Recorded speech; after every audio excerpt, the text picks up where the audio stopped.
ongi etorri herri irratiko entzule.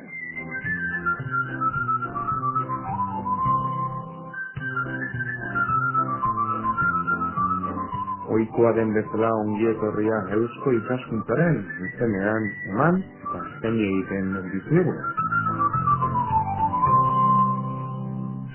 Hizkuntza plangintza ikastaro baten inguruan mintzatuko gara datozen minutuotan. Soziolinguistika, alegia gizarteak eta Euskal Herriko kasu honetan testuinguru sozioekonomiko politikoak gizarteak hitz bakarrean esanda zenbateraino eragiten duen geure hizkuntzan, kasu honetan euskaran eta hizkuntzalaritzaren abar horretaz soziolinguistikaz mintzatuko gara.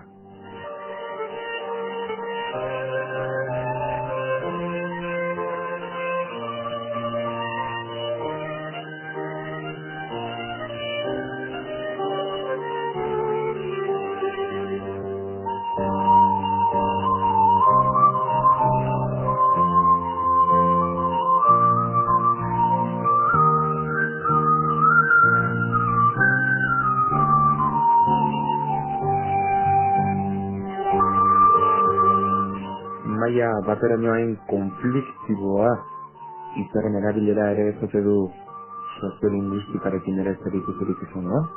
Bada eta hain konfliktiboa izan itekeen Euskal Herri honetako euskararen inguruko gizartearen eraginak zenbaterakoa da, noraino iristen da.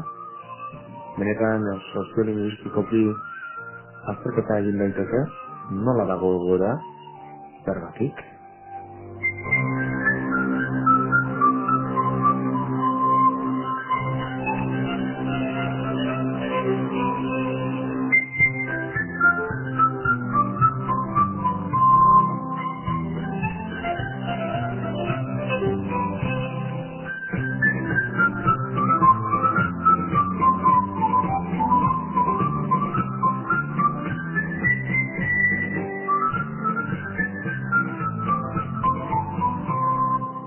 Hartara eta beti egiten dugun moduan, ohikoa dugun bezala gure solaskideekin, honetaz mintzatuko gara ondorengo minutu hauetan beti bezala, herri irratiaren izenean eta Eusko Ikaskuntzaren laguntza honekin, ongi etorriak Eusko Ikaskuntzaren saioa.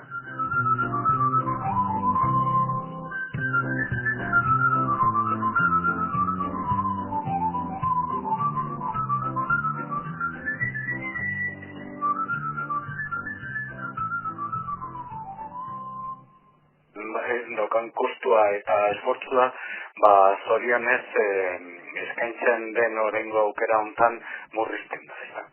Esan beharra dago beraz euskararen, eta zuk Iñaki ere aipatu duzu, euskararen presentzia aldatuz joan da, euskararen edukiak ere agian espezializaziora edo behintzat jo egin dute, gizartean pixkanaka maila gorenago batean sortuz joan da, eta goi mailako adituak maila bateraino edo gar ditugu, ez?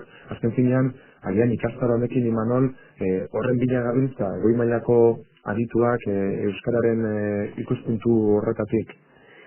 Nik uste, nolabait ere, klabea Iñakiak eman duela esan duenean, bizka bat, azkeneko urte hauetan, euskalgintzak eta euskararen premiek eta aurrera egin dutela, ezta. Nolabait ere, hemen, eskaintza honekin, lortu behar goi mailako formazioa da, goi mailako lanetarako, ezta. Izan ere, azken urte hauetan, behin abertzen zuten ari gara, ezagitzen enpresa sartu dela, normalizazio plan batean, zakitez, une honetan hainbat udal bere, euskalduntze planak eta programak eta egiten ari dira, gero zetar ikastetxe mordo bat ere normalizazio planetan sartuta dago, eta beraz, nolabait, hor sortzen ari dira amaika premia, soziolinguistika alorraren aldetik ere formazioa eskatzen dutena, ezta? Eta baina premia oso serio dira, alegia, goi mailako formazioa duen jendeak, soilik erantzun ditzake behar den tajuz, ezta? Biztan da premio hauek berriak dira, azkeneko 2, 3, 4, 5 urte hauetan hartu dute indarrik handiena, eta nolabait ere une honetan erantzun da zaila. Beraz, bai erantzun honeko zure galderari, goi mailako formatu behar ditugu, zorionez, iritsi delako, goi mailako teknikari batez, baino, 1000 izateko behar hori, eta 1000 diotenean, esan dezake, eta eta asko behar ditugula, eta nolabait ere erantzun bat eman behar dela. Beraz, helburuak horiek lirakete, Iñaki, alegia, teknikari hauek behar bezain prestatu eta jantzi izatea eta gotea euskararen inguruan. Bai, labur esan da horixe bera da, eta gehiago zehaztearren esango nuke garai batean, duela 15 bat urte edo, euskalgintza munduan murbildurik zenbiltzanak edo minbiltzanak geneuzkan kezkak ziren zenbat euskaldun ginen, eta non geunden, eta nolakoak ginen, eta barrezta. Zorionez aurrera egin da, eta gainera ulertu izan dugu, realitateak inposatzen dituen baldintzak dela medio, ulertu izan dugu, euskararen berreskuratze prozesua oso kobrapilatsua dela, oso konplexua dela, eta garai batean uste bazen ere jendeak euskara jakite hutsarekin euskara salbu zegoela, ondoren ikusi da hori ez dela horrela gertatzen. Zer dela eta, soziolinguistikari dagozkion mekanismoak oso konplexuak direlako, ezta? Eta konplexutasun horretan, dudarik gabe, aritu eta adituen premia dago. Eta gauzak ezin dira improvisatu, eta bai diagnostirako, bai plangintzarako, bai programen jarraipenerako, funtsa edo oinarri sendoa duen profesionalak beharrezkoak dira. Eta zentzu hortan ikastaroak eskaintza hori luzatu dezake, ezta. Baina ez hori bakarrik, gehiago esango nuke, aipatutako maila hori izan ezik, badaude beste jakite mailak edo demagun adibidez hainbat udaletxetan ardura publikoak duten zinegotzien kasua. Eta zenbat zinegotzi daude herri hontan euskalgintzari buruz zer gutxi dakitela eta soziolinguistikari buruz beste horrenbeste, eta bestalde beraien eskuetan dago udalerri mailan hartu beharreko erantzukizunak edo planteamentuak, programak, erabakiak hain zuzen, eta askotan zeren arabera hartu, nola antolatu, beraien pean baldin badaude teknikari jorratuak eta prestatuak ere, baina politikarik kasu askotan ere kriterio sendoak behar dituzte erabakiak hartzerakoan, ezta. Eta horregatik ikastaro honek formazio maila diferenteak eskaintzen ditu, nolabait esateko bezero posibleen araberakoak. Eta zentzu hortan eskaintza diferenteak luzatzen dira ikastaro honen bidez ere, ezta. Zergatiak, helburuak gutxi gora bera ikusita eskaintza diferenteak zenioen Iñaki. Bai Iñaki edo Imanol, zein motatako eskaintza dira horiek, zer motatako materiala jorratuko da, zeini begira antolatzaileak, zeintzuk, zer elkarte, zein instituzio zabete hor ikastara bere bultzatzen, Iñaki?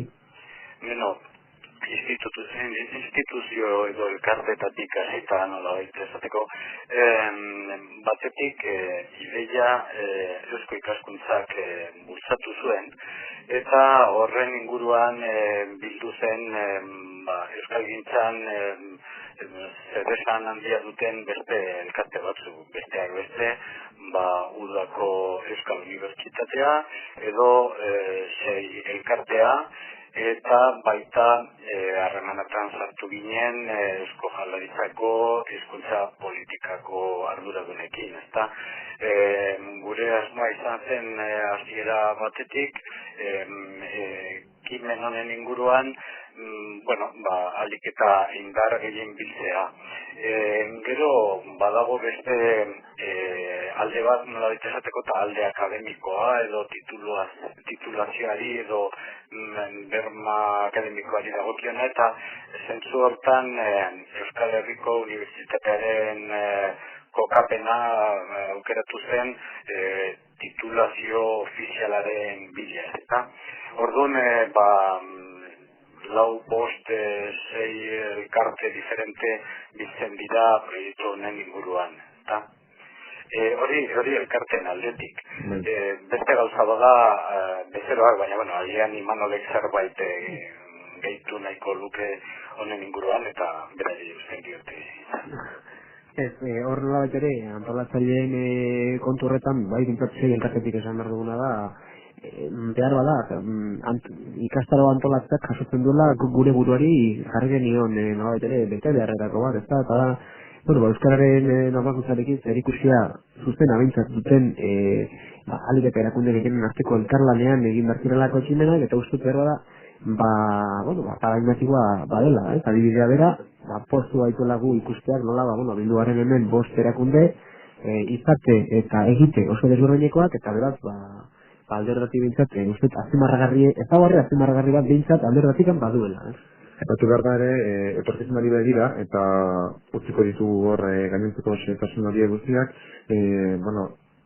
urrian edo hasi, maiatzera begira, alegia beste edozein ohiko ikastaroen antzeko egitura edo baduela, zentzu horretan, alegia, udazken aldean hasi eta pixkanaka, udaberria bukatu eta udarari begira edo amaitu egiten dela, Gutxu gara bera egituren aldetikan berdina dela, nahiz eta multimedia edo virtuala izan litekeen, Bai, zentzu hortan esan behar dugu diplomatura dela, hau da, 250 orduz bete beharrekoa.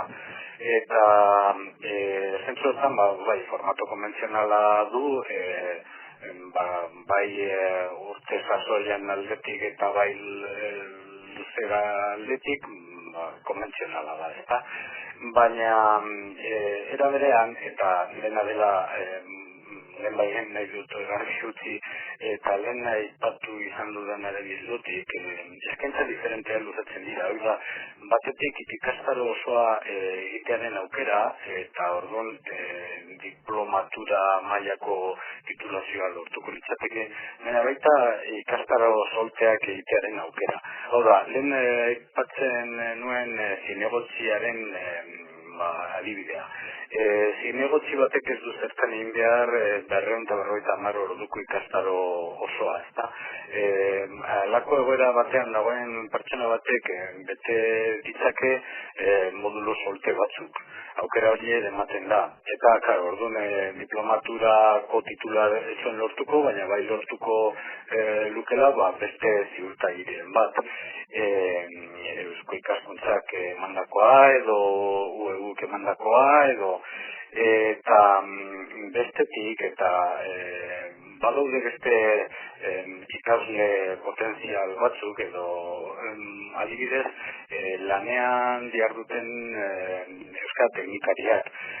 Hauetako askok formazio handiko pertsona dira eta kasu honetan ikastaro osoa betetzeak liekela konpentsatuko. Baina bai aukera izango lukete ikastaro oso horretatik hainbat sakontze ikastaroak edo gaiak aukeratzea, ezta? Eta gero bestetik gerta daiteke ere euskal zale edo euskalgintzan dabilen pertsona bat ez duela titulo premiarik, ez duela teknikari lanetan aritzeko asmorik, baina bai duela bere burua jantzi soziolinguistikaz, gure hizkuntza egoera ahalik eta ondoen ulertzeko, eta horrek ere aukera du ikastaro solteren bat burutzeko, ezta? Egin barreko galdera Iñaki barkatu lizeteke, gure ikuspuntutikan eta kazetariok hor kaldarik izango ote genukeen, izan ere, euskararen presentzia edabideetan pixkanaka areagotzen ari da, edo mantentzen ez dakinik, eta euskararen erabileraren eredugarri edo kazetariak ere izan bagarela edo badirelako. Bai, kazetariak edo ze informazioko pertsonak. Soziolinguistika gure gizarte honetan oso gutxi ezagutzen da, eta askotan eta ustez horretaz jakitun izan beharko litzateke nekin hitz egin da, soziolinguistika hitza edo konzeptua mahai gaineratzen denean ez dute ondo kokatzen. Guk formazioan eta jasotakoa hizkuntza beti hizkuntzalaritzaren ikuspuntutik jaso da gehien bat dimentsio sozial hori alde batera utzita neurri handian bederen. Eta zentzu hortan gabezi handiak daude ez bakarrik kazetarien artean. Baita hainbat profesional, bai pedagogia mailakoak edo plangintzakoak edo eta zaila egiten zaigu hizkuntza inguruan gertatzen diren hainbat fenomeno ulertzea oinarrizko formaziorik ez dugulako. Eta zentzu hortan Katalunian duela urte batzuk pausoak ematen hasi ziren eta planteamendu horri eutsi zioten duela urte batzuk, baina hemen adindik ez. Eta gabezi hori oso arazotsua bihurtzen da hizkuntza inguruko plangintzaz eta gertaeraz ari garenean, ez da. Orduan merezi duela aipatzea Iñaki kazetarien adibidea jarri dugunez. Askotan ikustut egin zaigun galdera oso pertinentea dela, ez? Bete-betean esango nuke bai, eta gainera uste dut behar ditugula kazetariak ikastaro horretan, izan ere zarreta gertatzen zaigu, ikerketa bat egin, datu batzuk eman, gogoeta batzuk plazaratu, eta zuk ongizakizu hori, gero, azkenean kazetariak egin behar du lan datu horiekin, formaziorik ez baldin badauka, askotan alduen egiten du, borondaterik onenaz, baina behar bada herria ulertu gabe eta gero berriak ere hala ateratzen dira, ezta?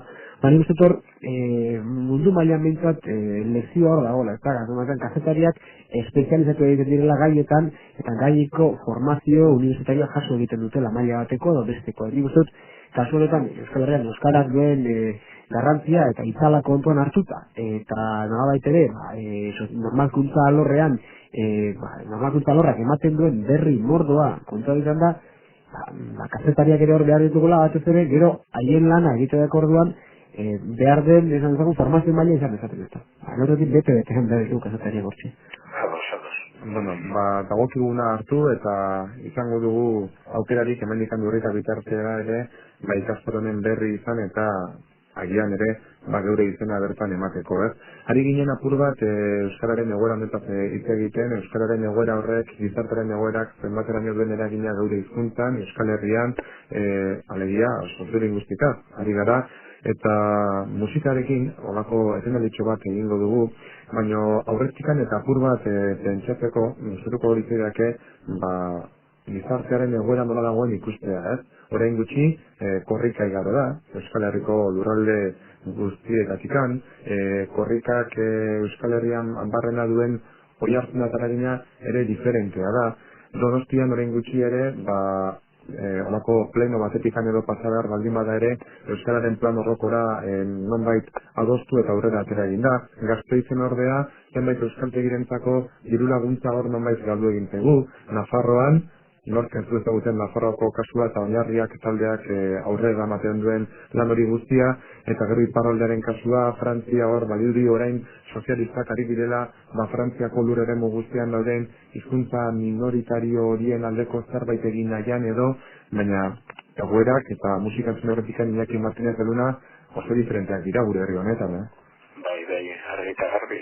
Eta oso ondo deskribatu duzu, gainera, azken momentuko berriak ez da. Baina, nik uste bi joera nabarmen daudela, oroar, bata da atzerapozoak, parraldean oraindik ematen ari direnak, eta agian ondoa jo dutenak ez da, zure ipatutako arrazoia dela medio batetik, eta baita herri ekimena eta iparraldean hizkuntzaren inguruan kontzientzia edatzen ari delako. Hori da ikuspuntu iluna edo dimentsio iluna, eta bestetik aurrera pausoak eman dira gehien bat komunitate honetan, eta neurri apalagoan Nafarroan ere, eta gazten artean euskara duela urte batzuk ez bezala, lekuak ari da betetzen eta dinamika ari da indartzen eta gero eta gauza normalizatuagoa bihurtzen ari da, baina beti ere egoera soziala oro har kontuan hartuta eta gizarte egoera horrek neurri oso ausartak eskatzen ditu. Orain arte hartu eta eskaini izan ez bienak hain zuzen. Niri gustatzen zait Erizek Nafarroari buruzko lan eder hortan aipatzen zuen egoera eta da Nafarroko hainbat herritan euskarak bizi izan duela hurbileko komunitatearen ardurari esker, baina ez Nafarro mailan indarra duten erakundei esker, eta egoera hori edatu daiteke Euskal Herri osora, nik uste. Badaude alegin batzuk eta instituzio batzuk komunitate honetan, euskararekiko jarrera baikorragoa azaltzen dutenak, baina hezkuntza sistema alde batera utzita, gainontzeko gizarte mailatan edo esparrutan edo arlotan nik ez dute antzematen halako apostu definitiboa. Uste dut egiten diren gauzak ondo daudela, baina era berean ez direla nahikoa izaten euskara behin betiko normalizatzeko, eta gainera gizarte egituraren aldetik dauden ahulezi horiek oztopatzen dutela nabarmen euskarak aurrera egitea, gauza bada jendeak euskara jakitea eta ondo jakitea, beste gauza bada voluntarismoaren eskutik norberak alduen lekutan eta egoeretan erabiltzea, baina beti kontuan hartuta norberak euskaldun orok nahi duten lekutan ezin dutela euskara erabili, eta eskaintza hori instituzio mota guztien aldetik etorri behar da, eta instituzio eta erakundeak aipatzen ditudanean nahi zari aipatzen administrazioari dagozkionak edo politika mailakoak, baita lan munduko erakundeak, enpresak, eta horiek ere orain arte behintzat nahiko baztertua gelditu dira euskararen normalkuntza horretatik. Pentsatu dena deskribitu dugun, herri honetan euskarak duen presentzia, ispilu bezala horrelako laburpen apur bat bota dugu, instituzioen papera, erakunde pribatu ere, enpresa batzuen zenbaituren edo guztien papera, eta azkenean norbanakoak euskararekiko duen egite eta asmo horrek ere baldintzatzen duela gure hizkuntzaren izaera eta goera hori, baina diogun bezala, apur bat isiluko gara, musikari tartea egingo diogu, Islandiatik datorkigun taldetxo batekin, Guz izenekoa, izen etakit polita do bitxia bintzat, bai, Guz, eta berela itzuliko gara euskararen egoera hori nola dagoen gure herrian eta gizartean aztertzera. Iñaki, jarraituko genuko orduan, Bale. Ez ni pizkat, berra da, Iñaki esan duenaren bidetik, nola betere, egia da, bide bat ez da, bai,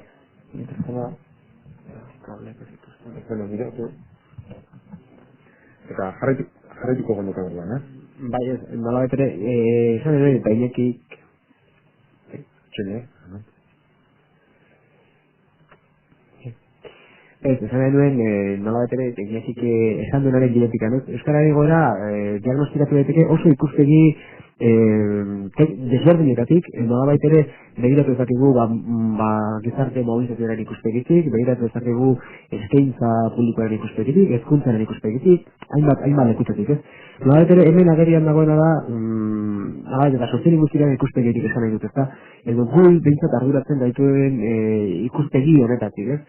Asko dagoela egiteko, biztan da, euskarak etxairik ez duela falta izan, eta gaur egun ez duela falta oraindik ere, eta nolabait ere egoera hori iraultzeko bidean behintzat, behar beharrezkoa dela, soziolinguistiaren horretik ere, guk ere aztertzea zer nolako eragina duten gauzek, zer nola dor baiteke, esatateko korrika ipatu duzu, korrikak baditu eragin batzuk, maila oso desberdinikoak, zer nola eragin daiteke biztanleriaren ikuspegiaren lan, esate baterako, edo behin ikuspegian eragin dugunean, esate baterako nola lortzen dugun horrekatu ditugun, enpresa, komertzio, eta gizarteari eskaintzen zerbitzu horien enpresariak eta bultzatzaileak eta bar, jabetu daitezen, zerbitzu hori euskaraz ere eskaini behar dutela, ez da, azken gizarteari zordiotela hainbeste, ez da.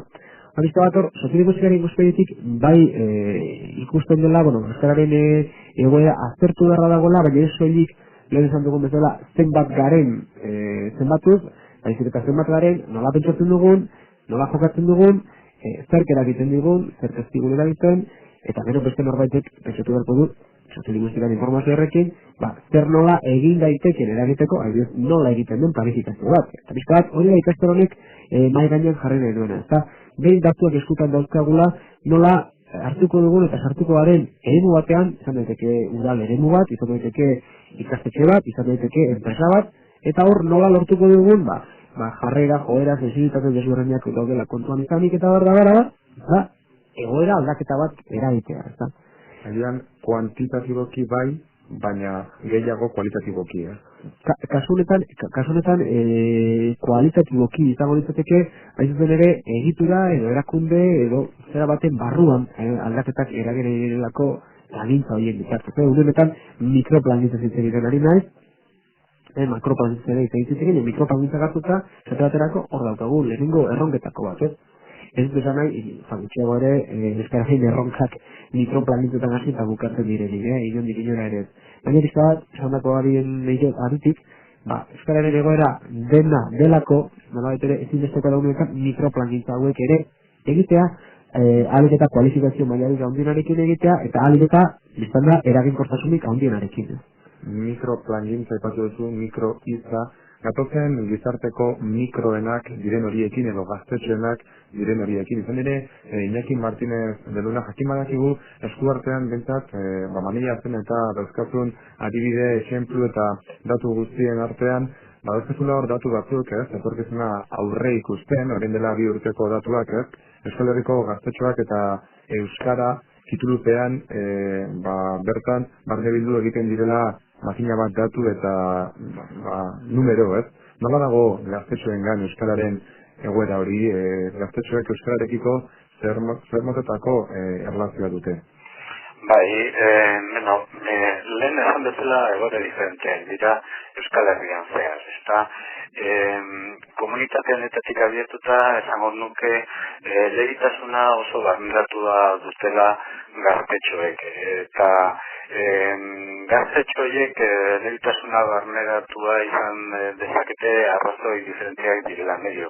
Batzuk gure hizkuntzatzat jotzen dutelako eta horrela ulertzen dutelako eta horrela maitatzen dutelako eta eraberean aldarrikatzen dutelako, ezta? Beste batzuk ikuspuntu pragmatikoago batetik edo lan mundua dela eta euskarak apurka presentzia handiago ari delako lortzen eta estima handiago lanari begira ere, ezta? Eta beste batzuk egoera pasiboago batetik eta distantzia batetik, baina nola esateko kontrako jarreratik adierazi gabe, ezta? Oro har eta indar politiko jakin batzuk bazterreko hautsak ez baituzte arrotzen, nik uste gaztek hizkuntza biak izatea oso onartuta dutela. hori komunitate honetan. Nafarroan berriz, hartutako informazioaren arabera, susmoa dugu egoera polarizatuagoa daudela. Euskaren aldeko sutsuak batetik eta hizkuntza horrekiko distantzia nabarmena mantentzen duten bestetik, ezta. Eta iparraldean euskaltzale sutsuak egon badia, baina gutxieneko bada, eta gainontzekoak euskararekiko distantzia desente adierazten dute. Esango nuke nik horrela jabur esan da, ezta. Eta soziologo edo linguista ikuspegi kuantitatibotik euskaldunak oso gutxi izango dira, Nafarroko zenbait eskualdetan, Lapurdin edo Zuberoan, baina beste aldearetik behar bada han topatuko ditugun euskaldunak, adibidez hizkuntza gaitasunaren aldetik gerta daiteke oso gaitasun handiko izaten. Hala aipatu dugu Nafarroako herri txiki askotan euskarari eutsi zaiola bertako egera baki dutelako eusteak, ez inork lagundu dialako horri eusten, ezta. Orduan, egoerak izan zen gazi gozoak izaten dira normalean, eta ustez gozoena den horretan, eta bizkat ni nire eremura ekarreta gaia, bizkat gaitaz hizkuntza gaitasuna eta Gipuzkoa da, biztan da, egoerarik onena duena, ezagutzaldetik eta bar, baina ikusten dugu Gipuzkoan bertan ere, gure gazte euskaldun horiek, euskaraz eztiak, eta ustez behintzat, euskaraz ondien formatutako belanaldia horrek, euskaraz txistoa kontatzen ez dakiela, eta euskaraz txistoa kontatzen ez dakien bezala, ez dakien esketan da mutiletan haitzen. Ez dorti joan nahi, horrekin adierazten nahi duena da, beste gabe, gora guzti baituztela bere gazi eta bere gozoak, ezta. Eta une honetan esaten baldin badugu behintzat, ezta, euskara guztion hizkuntza dela, guztiona izateko, oraindik ere, urrats handiak daude emateko. Askotan gu geuk ere, ezta, gure euskalduntzat dugun askok ere utxune handiak ditugulako gazteok batez ere, ezta. Lehen ere, eta politika pur bat sartzeko gehiagiez sartzearen, Iñaki Zuzenioen batzuek ez balin badute egoera, ez dakitze hitza erabildu duzuen zein termino, baina ez balin badute egoera okerrera gora edo eramaten. Hautsa garrotu esan dut. Hautsa garrotu, aipatu egin duzu, hori da. Hautsa garrotu edo bakter guzti horiek arrotzen bentsat ez balin badituzte. Politikak horremeztrainoko eragina daka euskararen etorkizunean? Politikak eragina du, motzean ez bada, bertainean edo luzean, osotan ez da, gizarte mailako edozein arlok beste arlotan eragiten du, eta elkarri eragiten diote gizarte mailako gune edo diferenteak, ezta. Eta, hizkuntza era erraxean erabili daiteke arma politiko bezala, eta, nik uste Nafarroako kasua, bideoan dela, ezta. Nik ez dut, posizio politiko batzuk ulertzen ikuspuntu horretatik, kapazak dira alde batetik aipatzeko euskara denena izan behar dula eta mundu edo kolore politiko batzuk bere gain hartzen dutela esklusiboki, kapazak dira hori esateko eta aldi berean euskaran baztertzen saiatzeko edo euskararen aldeko ahalegin txikiena egiten ere ez burutzeko edo. Eta orduan ez da nik uste kontraesan nabarmenetan dabiltzala, baina ez dute bat ere laguntzen egoera gutxiagotuan dagoen hizkuntza bat normalizatzeko. Eta gainera, esango nuke, kalen mailako jende xeak ez duela hizkuntza gatazkarekin edo beldurrarekin identifikatu behar. Horrela gertatuko balitz eta ez dute esaten gertatzen denik zorionez. Baina horrela gertatuko balitz eta gaizki ulertutako interes politiko batzuen arabera horretara iristea posiblea litzateke. Orduan jende hori, jende xea, distantzia batekin ikusiko luke euskara, ez da. Jendeari ez zaio gatazka gustatzen, ez du gogoko, baketsu bizi nahi du, eta orduan istitutu bihurtuko balitz euskara, segurazko, bere euskaren aldeko jarrera baretuko litzatekela, ez da. Zentzu hortan, eta oso joku arriskutsuan sartu daitezkean planteamendu politiko bezaian dut. Gainera, nik uste horrek bete-betean jotzen duela, esotatzerako, nolabait ere esaten ari garenean, eta hezkuntzan, eta, belaunaldi berriek euskaldunak izan behar dutela batez ere, euskaraz ez dagozik, euskaraz ez egiteko aukera izan dezagun, eta ikusten ditugu, behin berri dela osepatzen euskara ikasteko eredu guztiak, euskara ikasteko aukera eskaintzen dutenak, eta nolabait ere hor atzera pausak proposatzen, eta autonomia erkidegoan, kasu batzutan, Nafarroan beste batzutan, hori bizak nabarmen ikusten ari gara. Baina ere politikak badiola bere biziko eragina, batez ere goroari begira nik esan duen bezala, joerak markatu egiten dituelako, ez da? Eta eragin ere bai. Bestalde, hor ikusi behar dugu, geroari begira ere, aldaketak etorriko baldin badira, bideatetik edo mesetik etorriko direla, eta begiratu behar dugu zen bidetatik bultzatzen dugun, eta horren arabera ikusiko dugu zer etorriko dela. Zorionez, azkenek urte hauetan ikusi dugu behintzat gizarteak zen bideatik bultzatu duen, eta ikusten ditugu horrentxe, zenbait politikari, justu kontrako norabidean bultzatzen, ez da, eta bizia baldin bada ere, gizarteak urratutako bidearen kontrako norabidean. Beste modu bat esan da, oztopoa jartzen, ez da. Kataluniarrek egoera hori gizartea orokorrean bardenatua daka, Kataluniarrek bardenatua dakate katalandarraren katalandar hizkuntzarekin euskararekin gertatzen ez den horri, alegisme dut, hemen badirudi politika eta hizkuntza gertuago daudela zenbait posizio batzuetatikan, beste batzuk bestera jotzen dutela, eta handena askoz ere ezakitzik esan edo normalagoa, edo naturalagoa zetelen hizkuntzarekiko. Nik uste hortik esan nuke katalanek nolabait ere lortu dutela maila batean hizkuntzari marka politikoak entza, edo beste modu batera esan da, hizkuntzari marka funtzionala eman diote, ez da, orduan, norberari ideologia gora bera, azkenean, kalean, jendaurrean aritzeko tabar, ezin bestekoak bihurtu dutela, hainbat esparrutan, hainbat jenderekin katalanez aritzea, eta eman dizutela, funtzio aldetikan behar dituen guztiak, eta babes sozialan aldetikan behar dituen guztiak, ez da.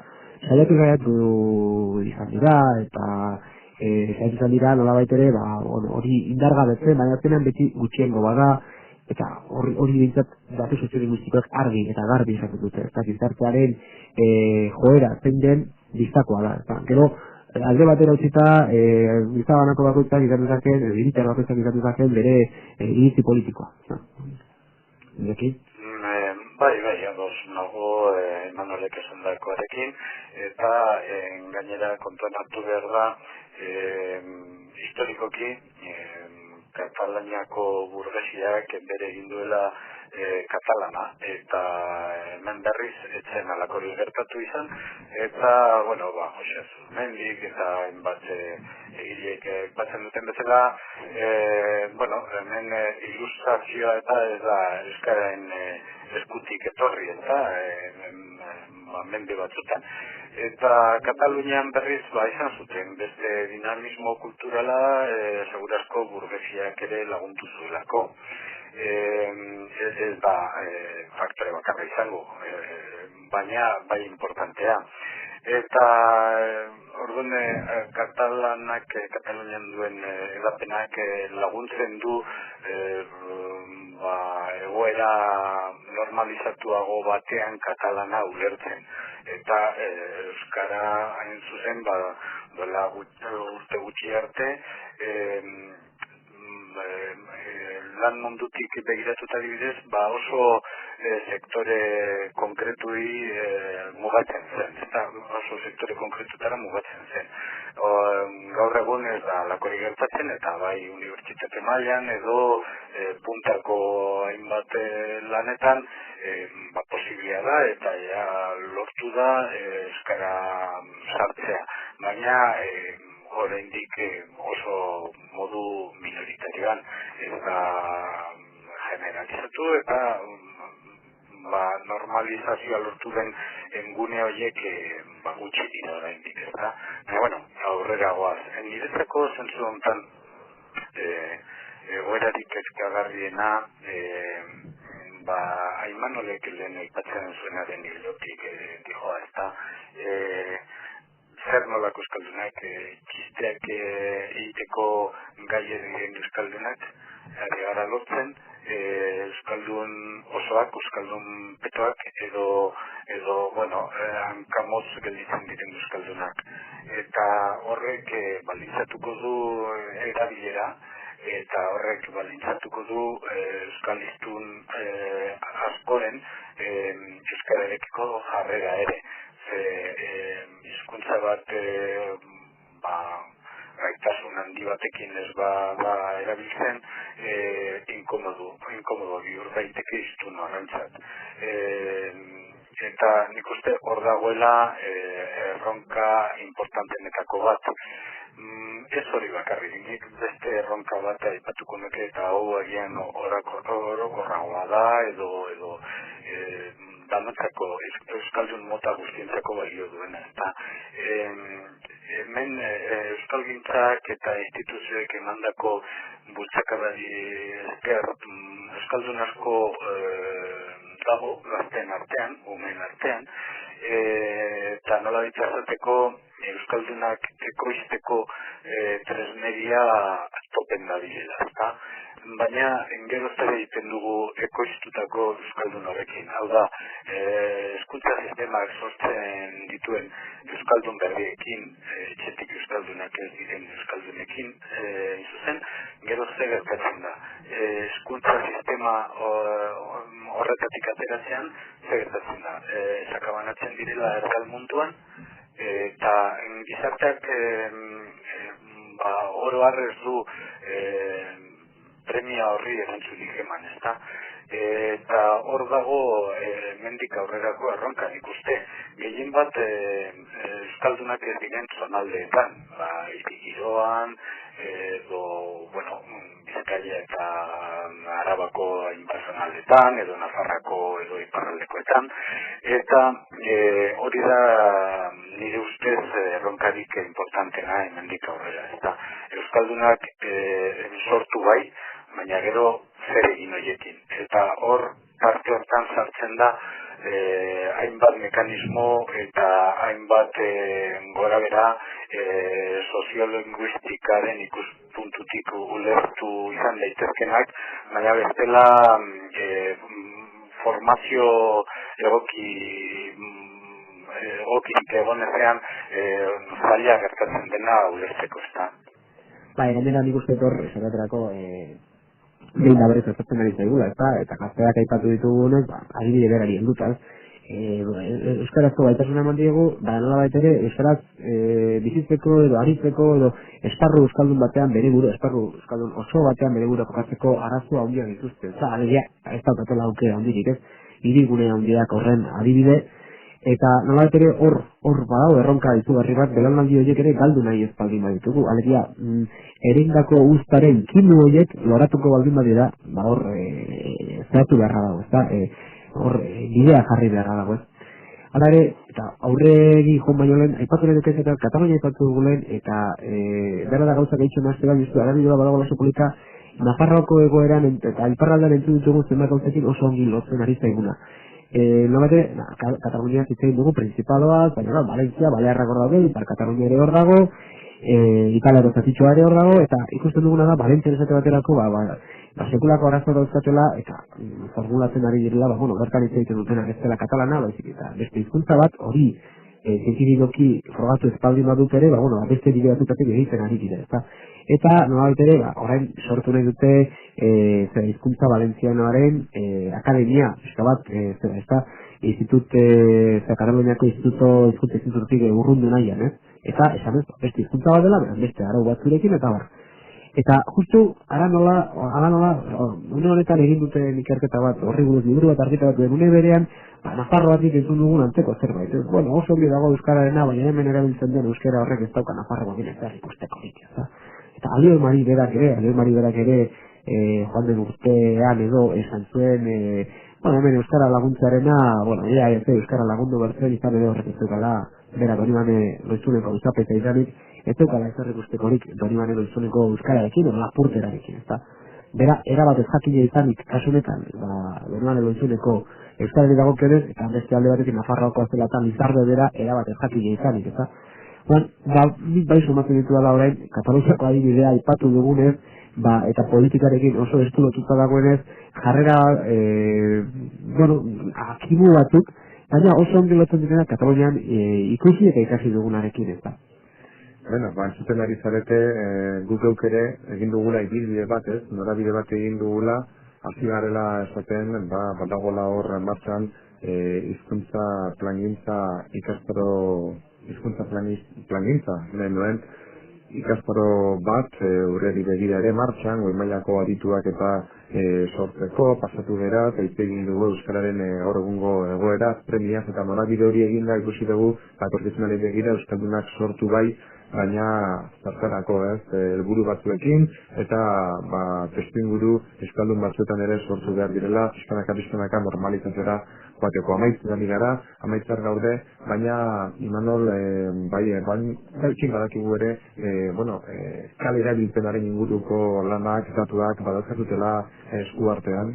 Datua baino gehiago, dagoen datu nagusia da, 4 urtean behin egiten da, ez da kalean zenbat euskara erabiltzen den eta neurtzen da, eta sei elkarteak egingo du lehenengo aldiz, aurreko 3 urutan eta bek egintzen bezala, eta, beste gabe hori prestatzen ari garela, eta beraz, euskararen egoera ezagutzeko, azkenek urte hauetan datu eta ikerketa mardulak egin dira, eta uste dugu hau ere datu egintzat ere lagungarri eta osagarri bikaina izango dela. Beste, pentsazazue, Euskal Herri osoko 210.000 biztanle neurtu zirela, zuzenean orain 4 urte, zuzenean haien nola mintzatzen ari ziren entzun genuela eta jaso genuela, eta beraz, hausten ere egingo denez neurketa hori hortik ere datu politiak izango ditugula, beste ikerketa horiekin guztiekin osatzeko.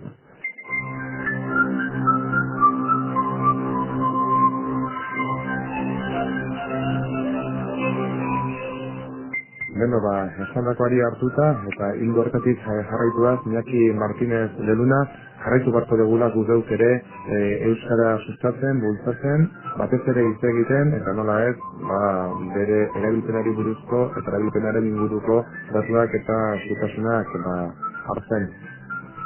Bai, alaxe da.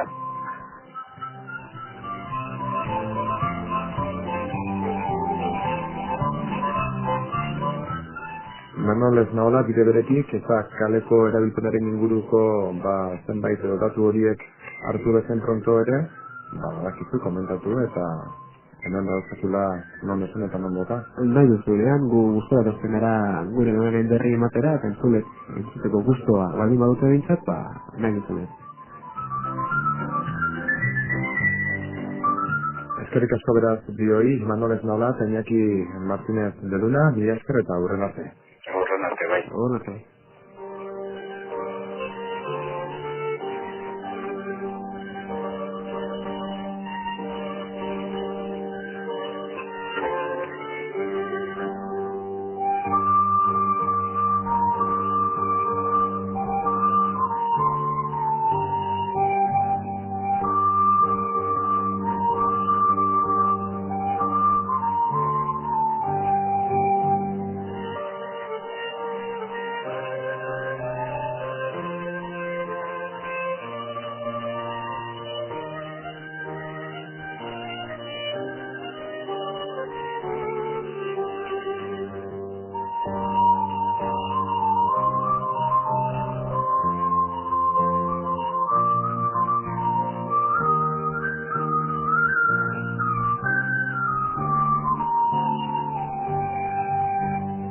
Saioa beraz, gaurkoz ere, amaitu egin dugu, agurtzen dugu saioa, eta gogoan hurrengo astean ere zuekin izango garela. Gaurko honetan, asozio linguistika izan dugu izpide, euskararen presentzia, plangintza ikaste bat, eta makina bat datu eta gai jorratu egin ditugu zuen dako.